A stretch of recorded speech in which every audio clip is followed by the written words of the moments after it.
하나님의 평강과 은혜가 성도 여러분과 함께하길 바랍니다.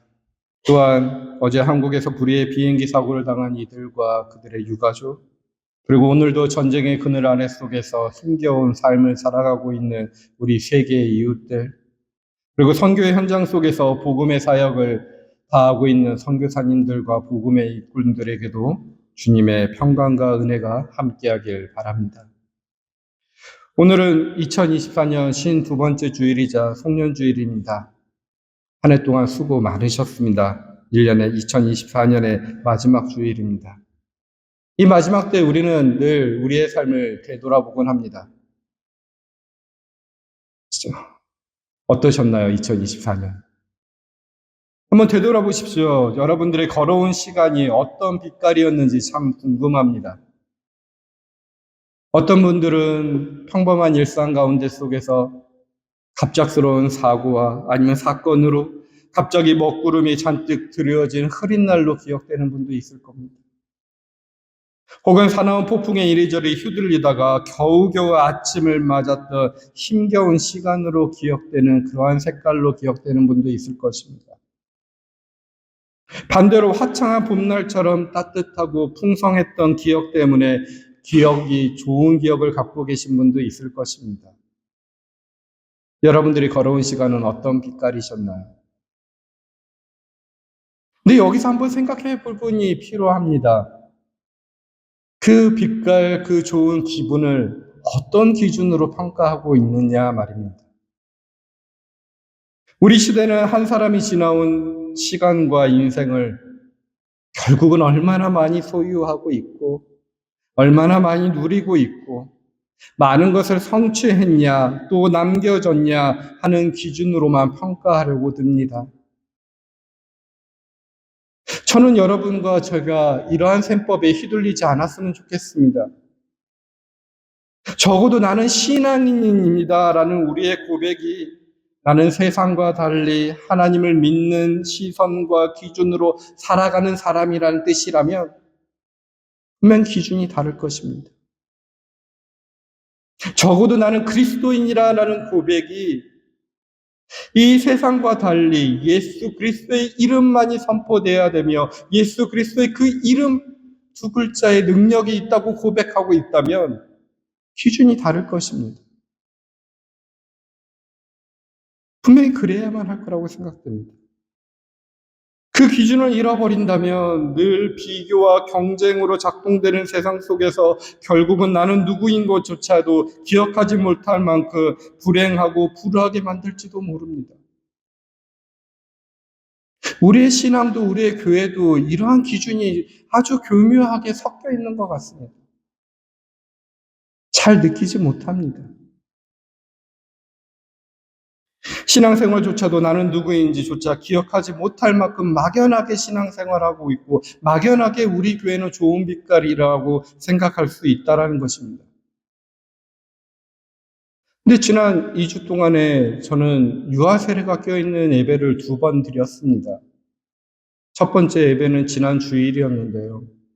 인도의 이슬람 마을에 아주 처참한 빈민가의 마을 속에 3평도 안 되는 1층의 시멘트 벽으로 더덕더덕 있고 교회 건물이 아니라 한 가정집에 1층을 빌려서 그 좁은 공간에 30명, 40명의 아이들이 바글바글 모여 있는 곳 속에서 예배를 드리는데 그 자리에 4명의 세례받는 분과 한 아이의 유아 세례식이 있었습니다. 그리고 그 후에 돌아와서 25일 성탄절은 한국의 얼끔한 교회 속에서 꽤 수천 명이 모이는 교회에 20가정이 넘는 아이들이 유아 세례를 받는 성탄절 예배를 드렸습니다. 그냥 이 두 예배가 너무나 비교되어서 느껴졌습니다. 정말로 우리의 순수한 신앙의 야성을 잃어버리며 우리는 교회 생활을 하는 것이 아닐까 반성이 되기도 하였습니다. 그냥 인도에서의 그 교회의 모습 속에서 그 세례받는 아이들과 세례받은 자들을 위해서 진심으로 기도했던 순간이 없었다면 생각지도 못했을 거라고 예상이 됩니다. 그저 한국교회의 그 교회의 모습에 그 열심 있는 교회의 모습, 따뜻한 교회의 분위기, 그리고 수십 명의 아이들이 세례받는 모습을 보며 좋은 모습이었다라고 평가했을 것입니다. 사실 우리 교회들이 그렇게 열심히 하고 있습니다. 많은 신자들을, 믿지 않는 자들을 불러 모으려고 합니다. 어떻게 하든 포용하려고 합니다. 구도자에게 민감하게 접근하는 것보다는 목표를 교회 밖의 사람들에게 두어서 교회 안에 걸리적거리고 생소하다고 여겨지는 것, 거추장스럽게 보이는 교회의 모든 전통을 제거하고 교회 밖 사람들에게 교회를 더욱더 매력적으로 보이게 열심히입니다. 미국 교회든 한국 교회든. 근데 역설적으로 그런 교회가 더 낯선 곳이 되어버린 것 같습니다. 초현대식 건물 안에서 아주 빈약한 신약을 감추고자 강력하고 감성적인 찬양과 설교 예화가 준비되어 있고, 예배가 끝나고 나오는 통로에 이름도 잘 모르는 클래식 음악들이 연주되고, 환상과 낭만 가득한 나라의 출신의 커피가 제공되고 있는 따뜻한 분위기, 따뜻한 색깔이 보입니다. 예배는 5곳 이상 경배와 찬양이 친밀하게 곳곳에 준비되어 있고, 설교는 테드 강연처럼 유창하고, 모든 기도에는 감성적인 배경음악이 깔려져 있습니다. 눈물을 얼마나 많이 흘렸나, 표정이 얼마나 변했냐에 따라 예배의 성공 여부가 갈라지고 있는 교회의 현실입니다. 더욱더 교회 밖의 사람들에게 다가가고자 더 특별한 교회의 시도들을 합니다. 고리타분한 예배당에서 예배하는 것, 율법과 복음의 딱딱한 설교, 목사도 낯설어하는 성차식 등등 제도적이고 일반적인 모든 것이 시대에 뒤떨어지니 교회가 그런 족쇄에 풀려서 더 파격적이고 감성적인 예배를 드려야 된다고 말하는 분도 있습니다. 그들의 눈에는 교단도 교회도 시대에 뒤떨어진 것으로 보일 것입니다. 그러니 그들은 왁자지껄한 맥주 마시는 펍이나 자유로운 신체 접촉과 대화가 오가는 거실로 교회 재단이 옮겨지는 것에 대해서 망설이지 않습니다. 그냥 관대한 포용과 자유의 정신을 따라 교회를 만들어가곤 합니다. 또 어떤 교회에서는 일방적이고 틀에 박힌 성찬식 대신 각자 음식을 가져와 나눠 먹는 공동 식사가 성찬식의 대안이 되고 있습니다. 교회 성도들에게 필수적으로 요구되는 것은 그냥 열린 태도입니다. 교회에 제한 없는 포용성이야말로 교회에 불만을 가진 잠재적 탈진 신자들을 돌려 세울 수 있는 가장 효과적인 방법이라고 믿고 있습니다. 오늘날 교회가. 근데 그런 노력이 어느 정도 효과가 있는 건 사실입니다. 그러한 노력들이 수많은 사람을 예수 그리스도의 복음에 대한 관심을 두기는 했습니다. 하지만 그런 운동들이 기독교의 풍성한 깊이를 전하는 데 있어서 얼마나 정확했고 효과적이었는지, 또 그런 변화의 형태의 교회와 예배가 얼마나 유효한 건지 심각하게 생각해 봐야 된다고 느껴졌습니다. 신앙을 갖는다는 것이 세상의 미움이 되고 신앙을 갖는다는 것이 자기에게 피해가 되는 곳에 속에서는 그러한 예배의 형태를 가질 수가 없습니다. 오늘날 우리의 세상은 너무 편해졌습니다. 정말로 그 편해진 가운데 속에서 교회가 하나님이 만들어낸 그리스도의 힘, 그리스도의 몸인지 돌아보지 않고 있습니다. 그리스도와 상관없는 곳을 우리는 교회라고 지칭하고 있습니다. 그렇게 기초 없이 쌓아 올린 집은 언제라도 무너지고 말 것이라는 느낌이 듭니다. 현대의 교회에 말구에 누인 예수님이 보이지 않습니다.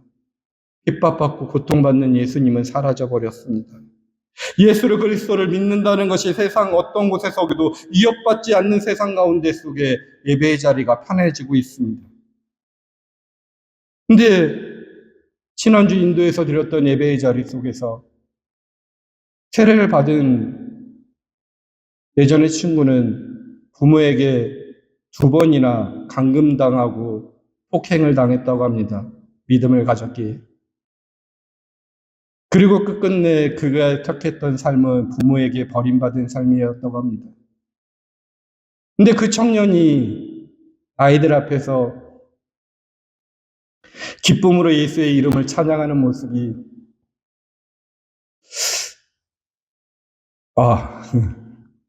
오랜만에 보는 진실한 찬양의 모습처럼 보였습니다. 오늘 우리들에게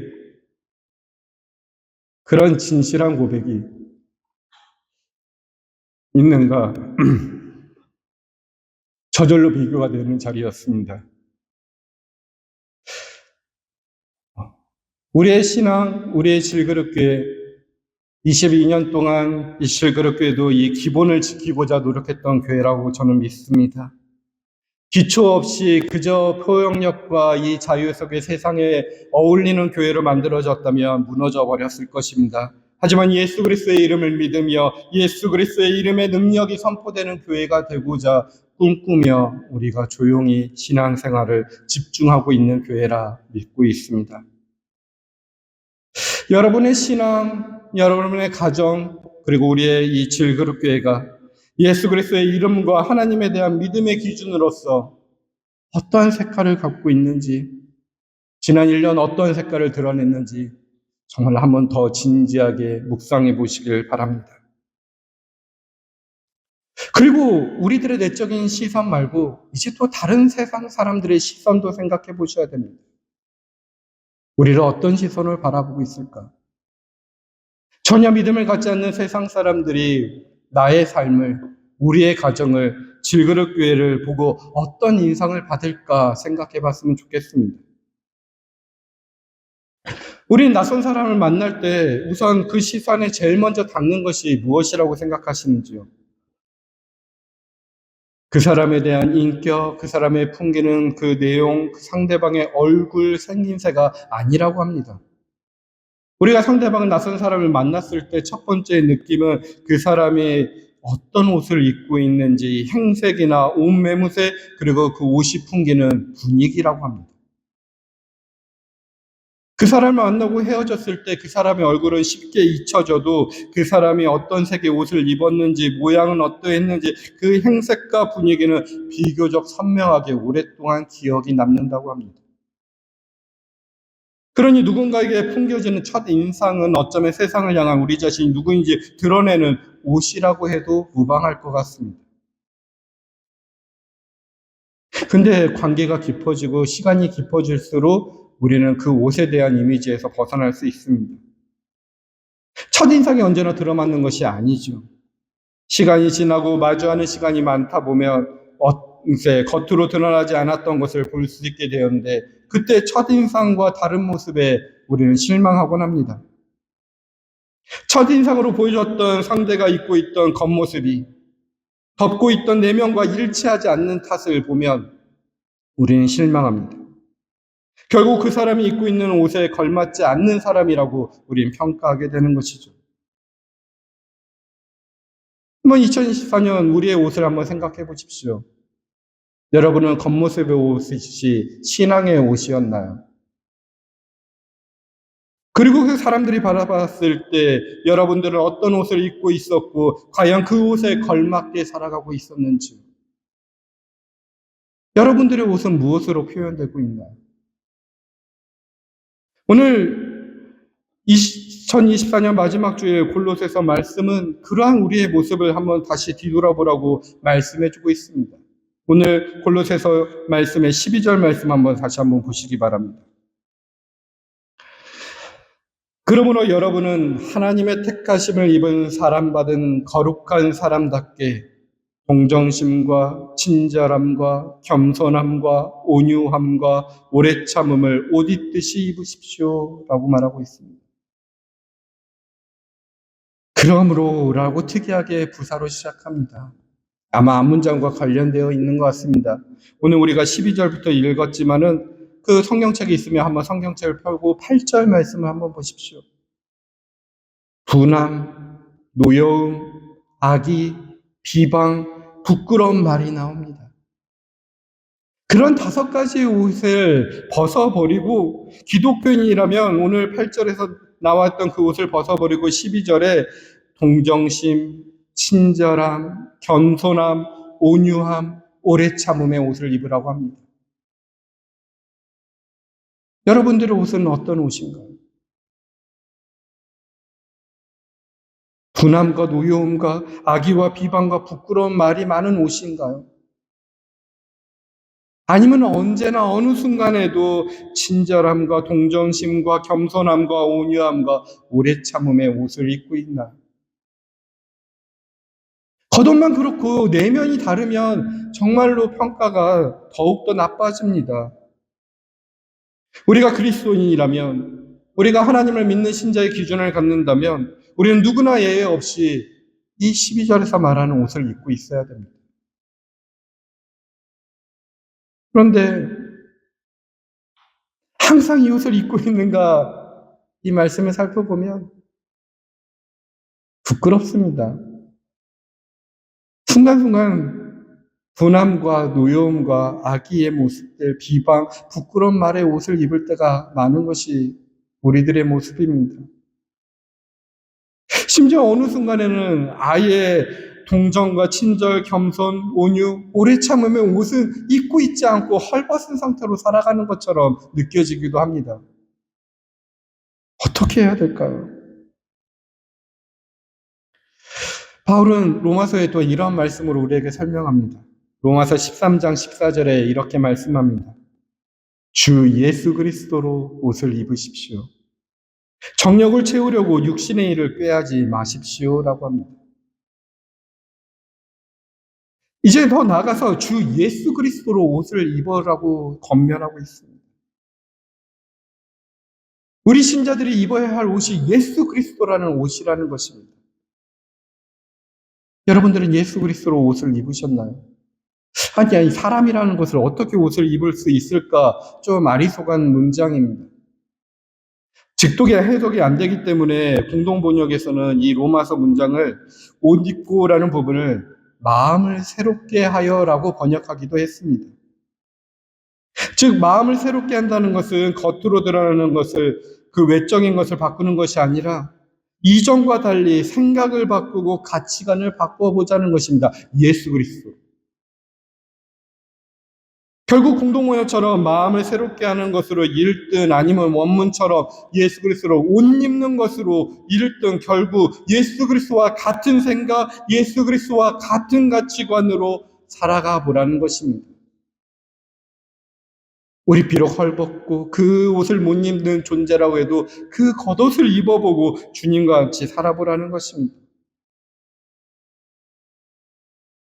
그저 종교적인 의례를 따르거나 흉내내는 일이 아니라 예수의 생각과 가치가 하나님의 나라를 향하던 그 예수님의 마음과 일치성을 경험해 가는 것이 되어야 된다는 것입니다. 그렇게 예수 그리스도 옷을 입을 때 하나님께서 함께 도와주실 것이고 키워주시고 성령님이 도와주신다는 것입니다. 이걸 믿고 우리는 한번 입어보는 것입니다. 오늘 복음서 말씀에 예수님의 어린 시절의 이야기입니다. 성전으로 올라가고 있죠. 왜 올라가냐? 하나님의 자녀들은, 유대인들은 하나님을 만나기 위해서 올라가야 됩니다.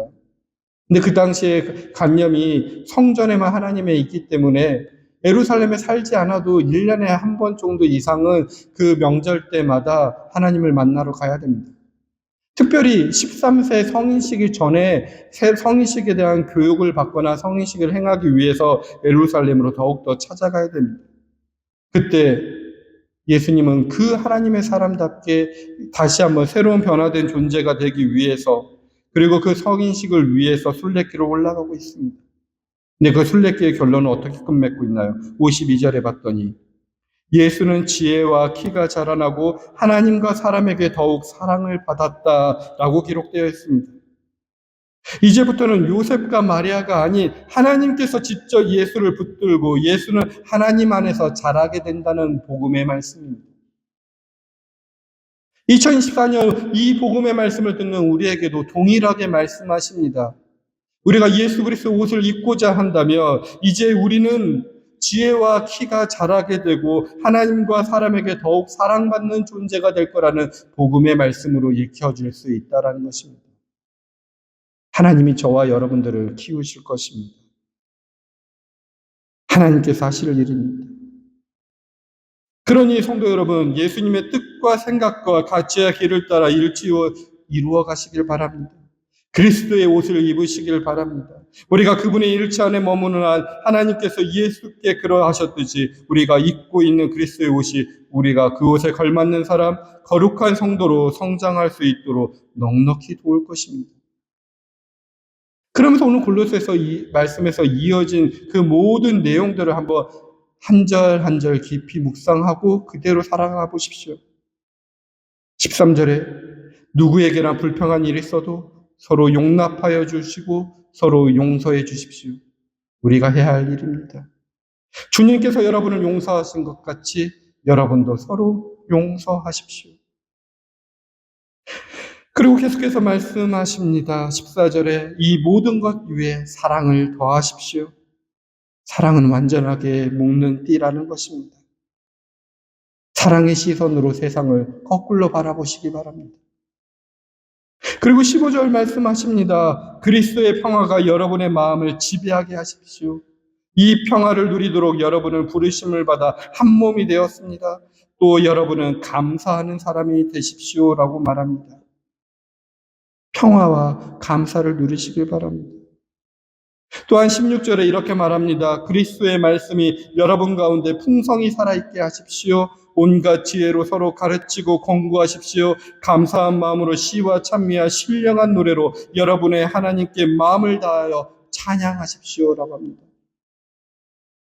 말씀을 품고 말씀대로 살아가시며 여러분의 진심 어린 찬양으로 살아가시길 바랍니다. 그리고 마지막으로 권고합니다. 그리고 말이든 행동이든 무엇을 하든 모든 것을 주 예수의 이름으로 하고 그분에게서 힘을 얻어서 하나님 아버지께 감사를 드리십시오. 주님의 이름으로 하시길 바랍니다. 이 말은 마치 주님이 하시듯 하라는 말입니다. 이것이 오늘 우리에게 필요한 일입니다. 말씀을 마무리하겠습니다. 오늘 골로새서의 말씀을 보면서 오늘 우리의 본분을 먼저 생각하시면서 이 말씀 그대로 살아가십시오. 여기에 뭐 설교에 대한 내용들 구체하게 제가 추가할 게 없었습니다. 그냥 이 말씀 그대로 한번 살아보시면 2025년도는 여러분들은 다른 색깔로 기억되실 것입니다. 근데 먼저 우리의 본질을 생각해야 됩니다. 우리는 하나님의 택하심을 입은 사랑받은 거룩한 사람답게 살아야 되는 것입니다. 택하심을 잊어버리셨나요? 혹시 사랑받지 못하고 자란 아이처럼 삶이 춥고 가슴이 냉랭하신가요? 그렇다면 예수 그리스도의 옷을 다시 입으십시오. 동정심과 친절함과 겸손함과 온유함과 오래 참음의 옷 입듯이 예수 그리스도의 옷을 입어보십시오. 세상의 상식을 초월하는 일이 발생할 것입니다. 불평한 일이 있더라도 용납하고 용서하기를 주님께서 나를 용서한 것 같이 상식을 초월한 용서를 하실 수 있을 것입니다. 그 모든 것 위에 사랑을 더하고 매사에 감사하는 사람이 되어 평화가 마음을 지배하게 함으로써 세상과 구별되는 삶을 사실 것입니다. 갈등이 독버섯처럼 이 가득한 이 불화의 시대에 함께 평화를 누리며 거룩한 사람다운 사람과 교회가 되실 것입니다. 사람들이 살기 힘들어하는 것은 돈이 없고 지위가 없고 명예가 없고 권력이 없는 것보다 사랑이 없어 슬프고 아픈 것입니다. 마음이 평화롭지 못하고 어수선하고 혼란스럽고 갈라져서 힘든 것입니다. 그런 세상에 우리가 사랑과 평화와 기쁨과 찬양을 예수 그리스도의 이름으로 전해야 되지 않을까요? 사랑하는 성도 여러분, 아름다운 언어들이 여러분의 삶이 되게 하십시오. 복음의 가치들을 머리에 가두지 마시고 삶의 실제가 되게 하십시오. 동정심과 친절함과 겸손함과 온유함과 오래 참음이 여러분의 존재의 분위기가 되게 하고 말빛깔이 되게 하십시오. 용납과 용서와 사랑과 평화가 여러분의 관계의 습관이 되게 하십시오. 감사가 삶에 대한 여러분의 태도가 되게 하십시오. 이게 어렵다고요. 모든 것을 주님의 이름으로 하시고 그분에게 힘을 얻어서 하나님의 택하심을 이룬 사랑받은 거룩한 사람답게 살아가는 저와 여러분이 되길 주님의 이름으로 축원드립니다. 옛사람이었던 우리를 부르셔서 새 사람으로 살아가게 하신 주님, 저물어가는 이 한 해에도 아직 살아서 보고 듣고 말하고 생각하며 예배하고 기도하고 감사할 수 있음에 감사드립니다. 날마다 우리의 내면을 돌아보며 자기중심적이고 탐욕적인 옛사람을 벗어버리고 새 사람의 마음으로 예수 그리스도의 옷을 입고 우리의 내면을 가꾸게 하여 주옵소서. 우리 한 사람 한 사람이 내면의 멋진 그리스도인이 되게 하여 주시옵소서. 예수 그리스도의 이름으로 기도합니다. 아멘.